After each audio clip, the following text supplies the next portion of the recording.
Update. Am I the a-hole for not apologizing for withholding financial support until my son passed his paternity test? Original post. I, 55 male, have 3 children, 2 girls and a boy. My son is my oldest, and up until recently, I thought he was a decent man. Unfortunately, my daughter-in-law, Tessa, 32 female, showed me that I was wrong when she revealed to me that the reason she was divorcing my son was because he cheated on her multiple times and gave her an STD. She made a social media post with pictures of text messages and showed video recordings of messages he left, proving her side.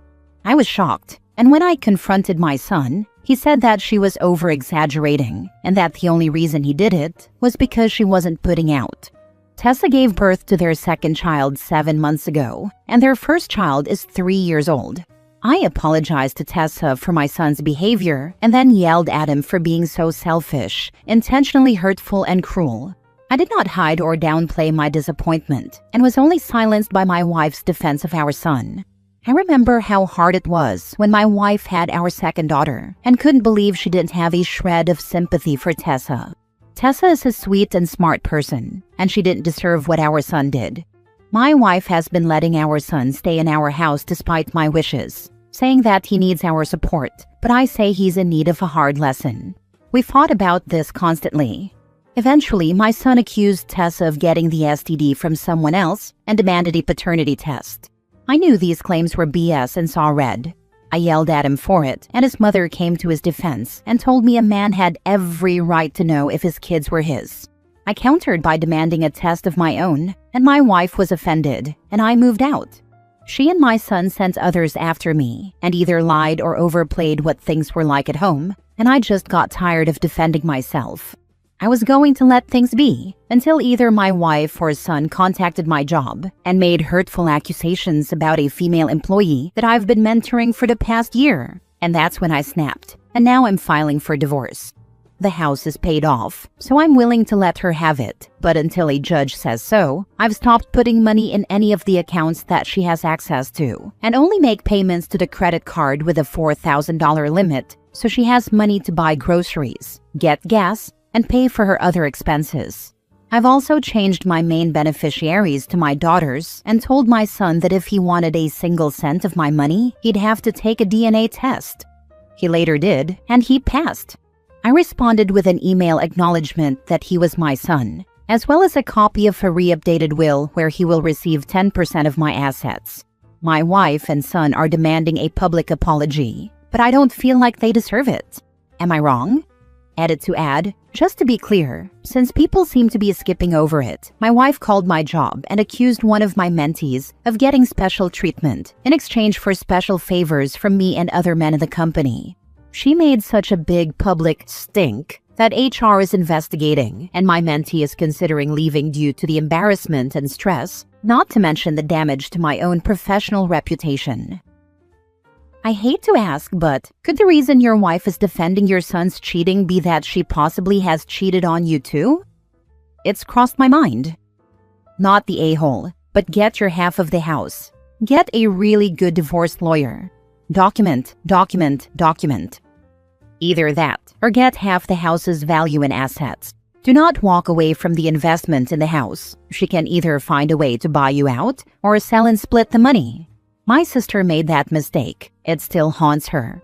She was running from an abusive husband, so I get why she just wanted out. Now that he's proven he's your son, leave the money to his children. I'm leaving my son something because 1. I told him I would if he was proven to be my son. 2. I don't know the specifics, but if I leave him something, then he can't legally challenge my will. 3. I am going to leave my grandchild something. It's just taking a minute to see what my options are, because I want to put it in a trust that neither parent can touch. Not because I don't trust their mom, but because I want to remove the stress and drama of her having to be in charge of it. Why did you feel you have to show him a copy of your will? I didn't give him an exact copy of the will. I just sent him an email giving him a broad summary as a way to prove that I told him what my wishes were, in addition to the will, so he can't challenge it later. Now for the update a month later. Because I still see a few people writing, "Update me," I thought I'd give a little update to the chaos that is my life. In short, the young woman I was mentoring talked to HR, is leaving the company, and will be suing my wife for defamation.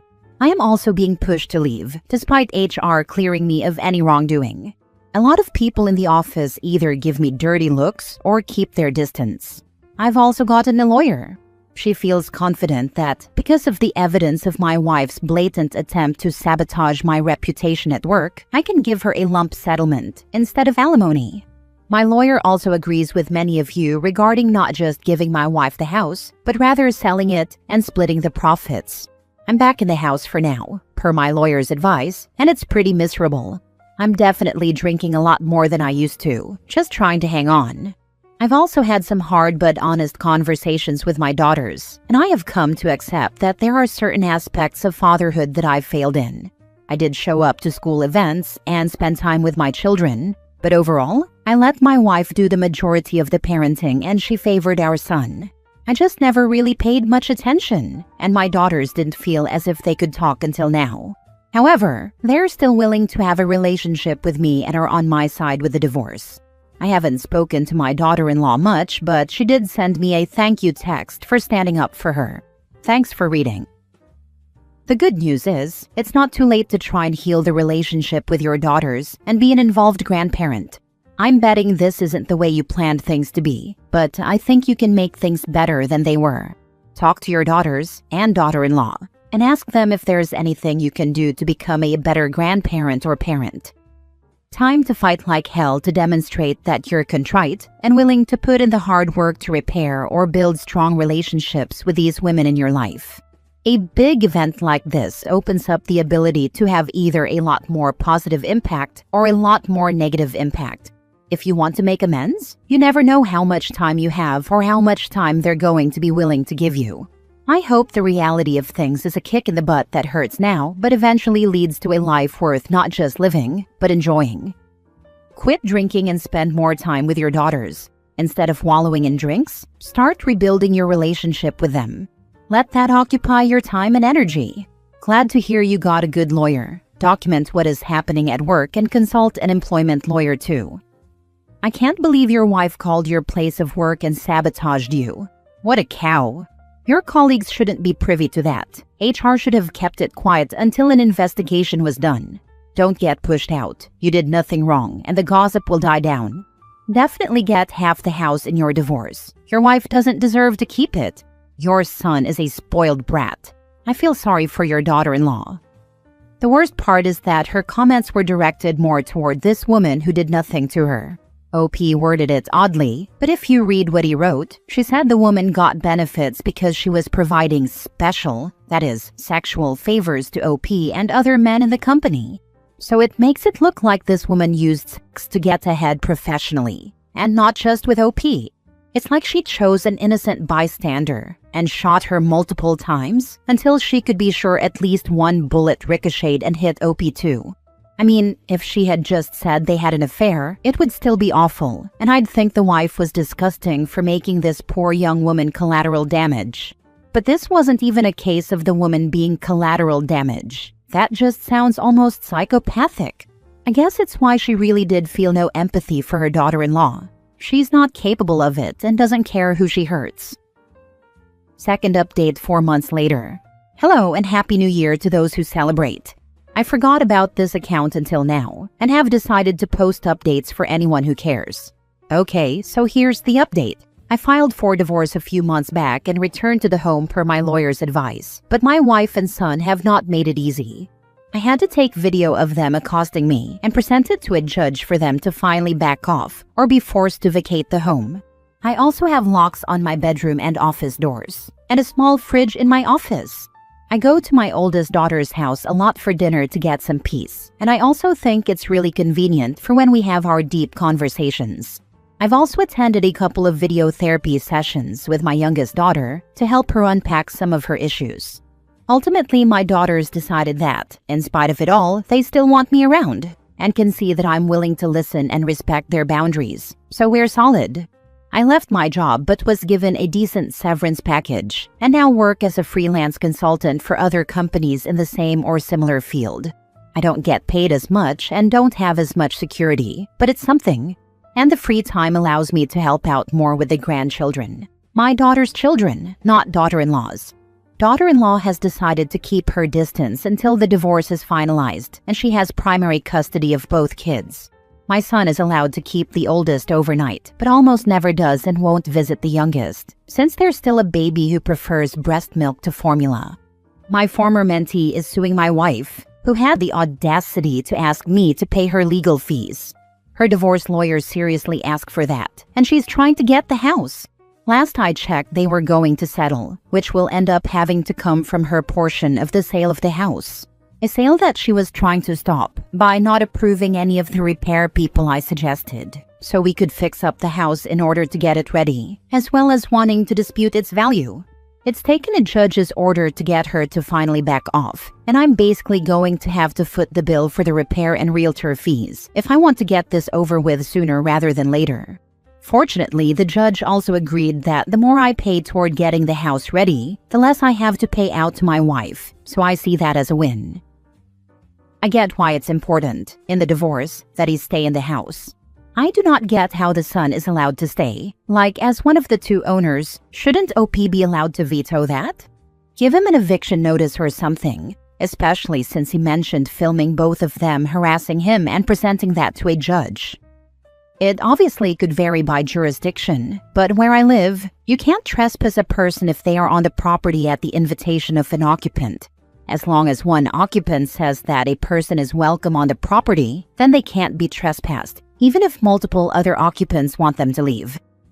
Why do I have the feeling that his wife knew about the cheating all along? Great son. Ruined his marriage and the marriage of his parents. I bet he still doesn't see what he did wrong.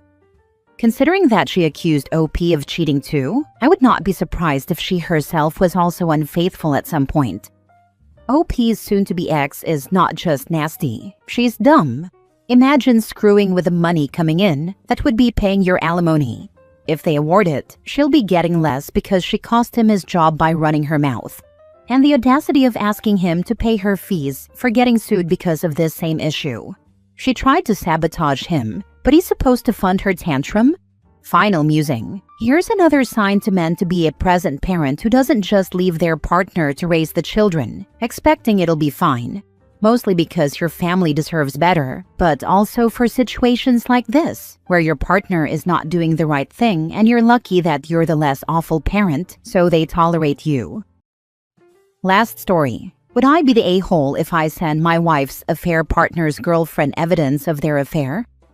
I, 32 male, have been married to my wife, 31 female, for a little over a year. We've been together for 9 years in total and have a 10-month-old baby. Her behavior was off, and something was just nagging me to check her phone. Man, did it hit me like a train. Turns out she met a guy about a week ago in a bar in our neighborhood. The guy's from the neighborhood too. Just a week in and they're like sweethearts.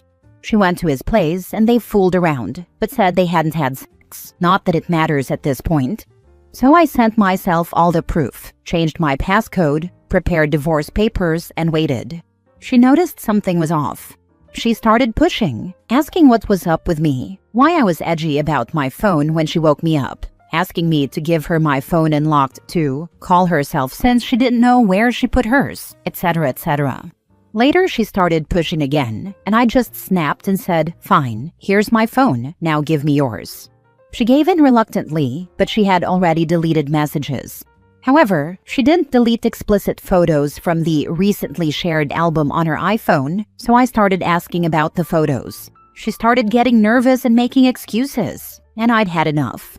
I just dropped her phone, said I knew everything, pulled out the papers and said, "Go be happy, go F yourself. I don't care anymore. I'm livid, I'm lost." She threw everything away for someone she met like a week ago? WTF. I bought us a house. I'm renovating that house myself after work, and this is what I get in return? I can't stand her, but I'm rethinking filing those papers because of the baby.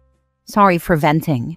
Anyway, I'm agonizing over telling this guy's girlfriend about everything. She nearly caught them herself when she found my wife's hair. One is blonde, one is dark-haired. He fed her some BS, and she apparently bought it. I'm torn between not wanting to ruin their relationship and thinking she should know. Plus, screw those cheaters as a bonus. The reason I don't want to ruin his relationship, even though he partly ruined my marriage, is that he actually had moments like, "This is messed up. We're going to hurt everyone. We shouldn't be doing this, but I like you so much, blah blah." So, what should I do? Nuke their relationship or leave them be? Edit. Just to make it clear, I'm talking about nuking the affair partner's and his girlfriend's relationship by revealing his affair. People ask how I can get papers quickly. It takes 30 minutes to download a template or a form from the court website, fill in personal details, and print it. How do I have all this information? From their messages. They talked about everything. He even sent my wife a photo of her hair that his girlfriend sent him when she found it. You would not be the a-hole. I can't stand her, but I'm rethinking filing those papers because of the baby. Do you want to teach your child to put up with a partner who cheats on them? I'm torn between I don't want to ruin their relationship. You wouldn't be. He ruined their relationship when he cheated on her. Yeah, this really nails it. Staying for the baby sounds noble until you realize what you're actually modeling. Kids pick up on way more than we think, even if they're little. And you're right, OP wouldn't be ruining anything. The affair partner already did that the moment he chose to cheat. Telling the truth isn't revenge. It's giving someone else the same information you wish you didn't have to find out the hard way. You would be the a-hole if you didn't tell the affair partner's girlfriend. She deserves to know. If I may ask, what was your wife's reaction to getting served, and is she still in contact with her affair partner? Also, please do tell your friends and family about her affair before she can paint you as the bad guy. Get a DNA test for the kid just to be sure. Who knows if this wasn't her first rodeo? She started shaking, crying, and begging me. She woke me up the next morning crying, saying she hoped it was a dream. She said she read the papers and that it ripped her heart out. She told him that morning that I knew, and they had an 8-minute phone call. Nothing after that I know of. She probably realized the affair partner won't leave his girlfriend for her. Now you're gone, and she has no one to take care of her and the baby. Does she have any skills for a job? I'll never let the baby suffer. It will be taken care of. To be fair, neither of them planned on leaving anyone. They were like, "This is so wrong, but how do we stop? We are so meant for each other, but this can never be." Oh, poor us.